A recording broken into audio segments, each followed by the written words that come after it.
I didn't disappear all at once. There wasn't a single moment where my life cracked open or fell apart in a way anyone else could see. No dramatic exit, no clear line between before and after. I just faded. Quietly, slowly, in ways that felt almost responsible. If you've ever felt like you are disappearing from your own life, this story is for you. And before you learn what Jenna did and how she turned a dismal life into something more exciting, keep listening. Please do me a big favor. Hit subscribe and smash the like button. Please share with others who may need the encouragement this story gives. If you'd asked me back then who I would have answered without hesitation. I was a wife. I was dependable. I was the one who handled things when life got hard. What I wouldn't have told you, what I didn't even know how to say yet, was that somewhere along the way, I stopped being a person with a future of her own, and I didn't notice it happening, because I was busy loving someone who was dying. When my husband was diagnosed with cancer, my first thought wasn't fear, it was logistics, appointments, second opinions, treatment plans, insurance calls, work schedules.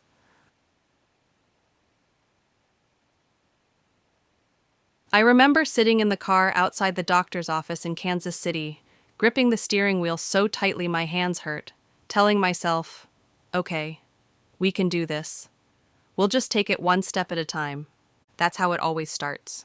No one ever becomes a caregiver by choice. You become one because someone you love needs you, and love doesn't ask whether you're ready. At first, it didn't feel like a sacrifice. It felt like loyalty. He was scared. I was strong. That was the agreement we slipped into without ever saying it out loud. I went to every appointment. I learned the names of medications I couldn't pronounce. I kept notes on side effects, symptoms, energy levels. I became fluent in a language I never wanted to learn. And I told myself, honestly, that this was temporary. Just for a little while. Just until the treatment worked. Just until things settled down.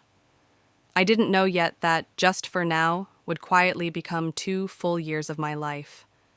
Cancer doesn't arrive loudly. It moves in slowly, rearranging everything while you're too focused on survival to notice the cost. My calendar filled up, but none of it belonged to me anymore.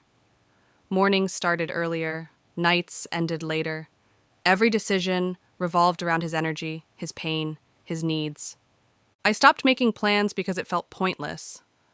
I stopped thinking about work because I didn't have the bandwidth to imagine a future that wasn't measured in scan results and blood counts. Friends would ask, "How are you doing?" And I'd say, "We're managing." Because that's what caregivers say. We don't say I'm disappearing. We don't say I don't remember what I want anymore. We say we're managing. Somewhere along the way, I stopped being his wife who dreamed with him. I became the woman who kept him alive. I measured time in pill schedules. I learned how to read his face for pain before he spoke. I slept lightly, always half awake, listening for movement or coughing or silence that lasted too long. I loved him deeply, completely, and I would have done it all again. But love doesn't cancel out loss, and caregiving takes more than anyone ever warns you about. Work became optional, then impossible. My income slowed, then stalled, then quietly disappeared. Retirement?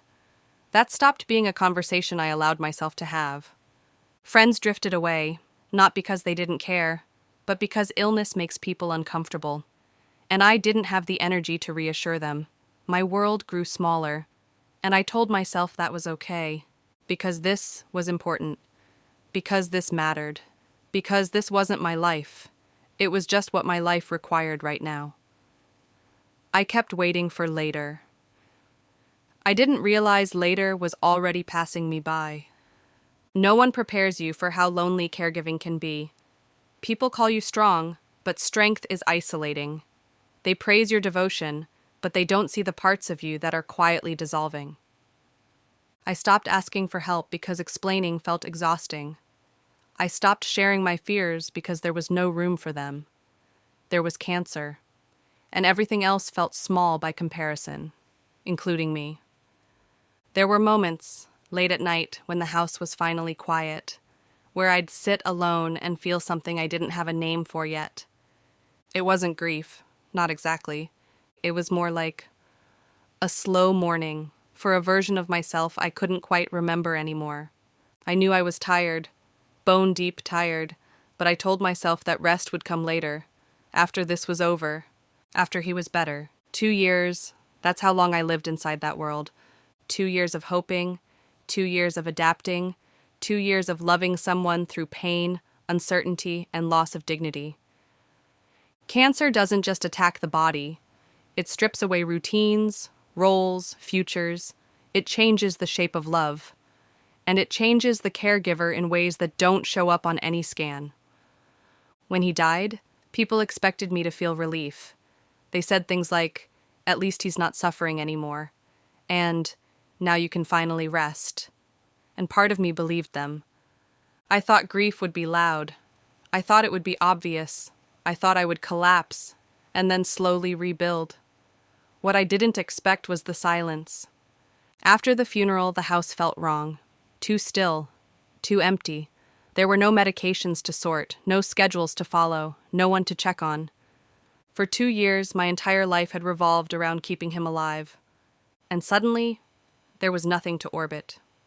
I stood in the kitchen one morning, coffee growing cold in my hands, and thought, now what? Not, what do I do today? But who am I now? I didn't just lose my husband. I lost the role that had given my days structure and meaning. Caregiving had consumed me so completely that when it ended, there was nothing underneath it to land on. No job waiting, no momentum, no plan, just me, and the terrifying awareness that I had no idea how to start again. The fear didn't hit all at once. It crept in at night. When the grief quieted down and left space for other thoughts, thoughts about money, about the years I hadn't worked, about the retirement savings that never had a chance to grow.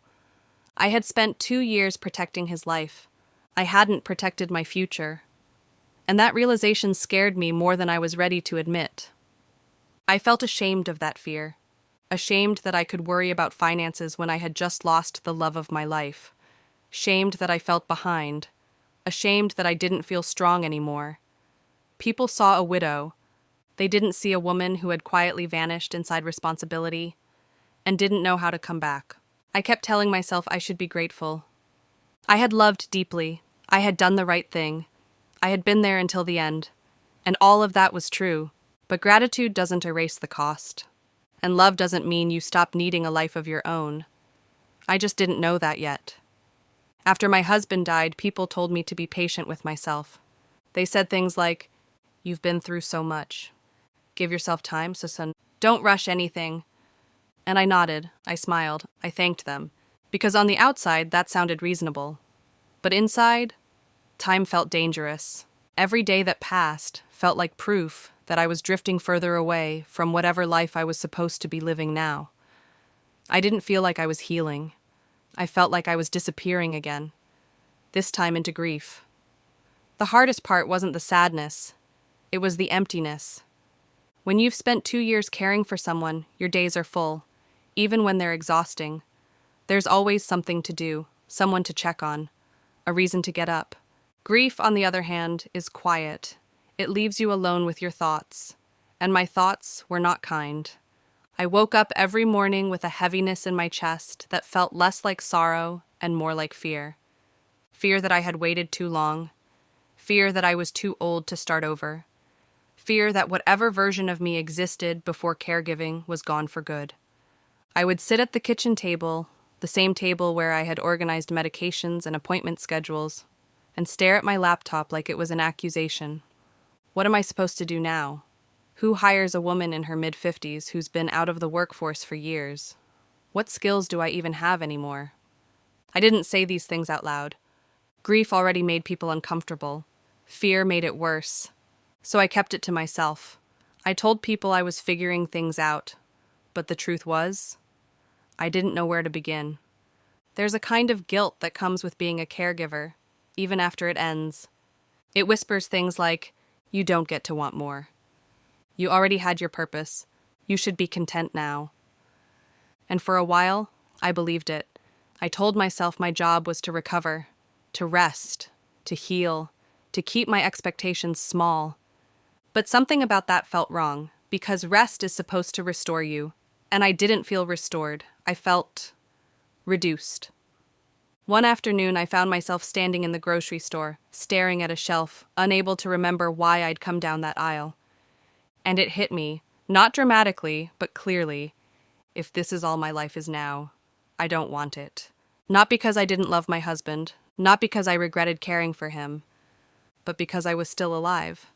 And I didn't want the rest of my life to be a slow recovery from a chapter that had already ended. That thought terrified me, because wanting more felt like betrayal. Betrayal of the love we shared, betrayal of the sacrifice, betrayal of the woman I had been during those 2 years. I worried that choosing myself now somehow erased him, that moving forward meant leaving him behind, so I pushed the thought away until it came back. It always comes back. The truth doesn't disappear just because you ignore it. It waits, quietly, patiently. The turning point didn't happen in a single moment. It happened in fragments. A late-night search on my phone for ways to make money from home. A conversation with another woman who had lost her spouse and was trying to rebuild. A sudden awareness that I was tired of being afraid. Not tired in my body, tired in my soul. I remember thinking, I loved him with everything I had, but I don't want my life to end where his did. That sentence felt dangerous, liberating, and heavy with guilt all at once. I didn't announce anything, I didn't make a bold declaration, I just started looking at options, looking at possibilities, looking at what might fit the woman I was now, not the one I used to be, and not the one I had been while caregiving. And what I knew immediately was this: I couldn't go back to exhaustion. I couldn't build a life that demanded everything from me again. Whatever I did next had to respect my energy. At first, everything felt overwhelming. Online work, remote opportunities, skills I didn't know if I still had. I felt rusty, slow, out of place, useless. Like I had missed a memo everyone else received years ago, and every time doubt crept in, that voice showed up again. You're too late. You should have planned better. This wouldn't be so hard if you hadn't stepped away. I blamed myself for things I couldn't have controlled. Cancer doesn't wait for a good financial plan. Love doesn't pause so you can protect your resume. But logic doesn't always win against fear. The first step I took wasn't confident. It was hesitant. I signed up for something small, an online school that held relevant trainings on the skills and information needed to create income online. I learned quietly, in the background, without telling anyone, because failing in private felt safer than failing out loud. I felt foolish more than once. There were moments I thought, why am I even trying this? Moments where my brain felt slower than it used to. Moments where grief would knock the wind out of me in the middle of learning something new. But there were also moments, small, almost invisible ones, where something shifted. Moments where I understood a concept. Moments where I completed something on my own. Moments where I felt capable again. That's when I realized something important. I wasn't rebuilding a career. I was rebuilding my confidence, and that mattered more. Caregiving had trained me to put myself last. Grief had taught me to be quiet. This new season, even in its earliest, clumsiest form, was asking something different of me. It was asking me to believe, to understand that I was allowed to grow. I started setting small boundaries, not dramatic ones, just gentle ones. I stopped apologizing for being tired. I stopped explaining why I couldn't do certain things. I stopped measuring my progress against women who hadn't lived my life. And slowly, so slowly I almost missed it, I started to recognize myself again. I wasn't who I had been before cancer, and I didn't need to be. That woman didn't exist anymore. But neither did the woman who disappeared inside caregiving. This version of me was something new, someone shaped by love, loss, endurance, and choice. I still missed my husband. That never went away. But I was learning that honoring him didn't require me to stop living, that choosing a future didn't erase the past, that wanting joy again wasn't selfish, it was human. For the first time since his diagnosis, I wasn't just reacting to life. I was responding to it, deliberately, carefully, with respect for the woman I had become. There was a moment, quiet, ordinary, easy to miss, when I realized I wasn't just surviving anymore. I didn't wake up suddenly confident. I didn't feel fixed. I didn't stop missing my husband. But I noticed something different. I was making plans again, small ones, at first. Plans that didn't revolve around anyone else's needs. Plans that belonged to me. And that realization scared me, almost as much as it relieved me. For a long time, I believed that moving forward meant moving on, and I didn't want to move on.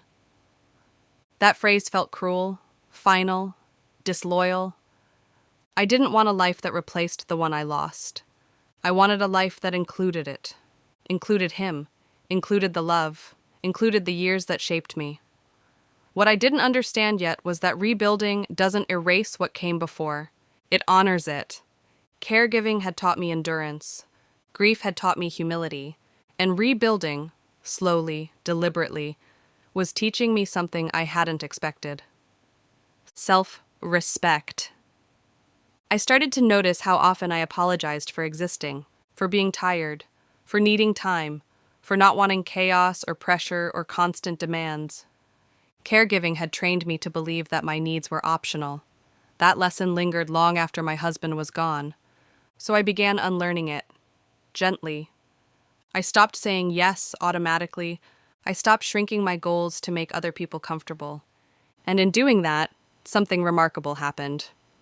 My energy came back, not all at once, not dramatically, but enough that I could feel it, enough that I trusted it. The income I was rebuilding didn't demand everything from me. That mattered. I didn't want another life where exhaustion was the entry fee. I wanted work that respected the woman I was now. A woman who had loved deeply, lost profoundly, and still wanted to live fully. I learned. I practiced. I made mistakes without turning them into proof that I was too late. And little by little, confidence returned. Not the loud kind, the steady kind. I stopped measuring myself against women who hadn't walked my path. I stopped asking, why didn't I do this sooner? Because sooner wasn't available to me then. Love was, and I chose it. I would choose it again. But now, I was choosing myself too. There was a day I caught my reflection in a store window and actually recognized the woman looking back at me. Not the caregiver, not the widow, just me. A woman with plans, with curiosity, with room to grow, and for the first time in a long time, I smiled without forcing it. Here's what I wish someone had told me earlier. Caregiving doesn't define the rest of your life. It shapes you. It changes you. It leaves marks you'll always carry. But it is not the end of your story. And wanting more afterward doesn't make you ungrateful. It makes you alive. I had confused selfishness with survival. I thought choosing myself meant taking something away from others. What I learned instead was this. You can be generous without disappearing. You can honor love without sacrificing your future. You can carry grief and joy at the same time. I didn't erase my husband by building a life without him. I carry him with me. In my strength, in my patience, in my resilience. But I no longer live only in the space he left behind. I live forward. Today, my life looks different than I once imagined, and that's okay. It fits me now. My energy, my values, my priorities. I have income that supports me without consuming me. I have community again. I have joy. Quieter than before, but deeper. And most importantly, I have myself. If you're watching this and you're still caregiving, exhausted, unseen, quietly shrinking, I want you to hear this. You are not disappearing. You are being needed. And one day, you are allowed to come back. If you're watching this after caregiving has ended, standing in the silence, wondering who you are now, I want you to hear this too. You are not behind. You are returning. Caregiving was a chapter, a sacred one, a costly one, but it was not your whole book, and it doesn't get to decide how your story ends. I didn't disappear. I was needed, and now, I'm home. If this story resonated with you, please subscribe and hit like so this story gets shared to more people who may find peace, comfort, and hope in their lives.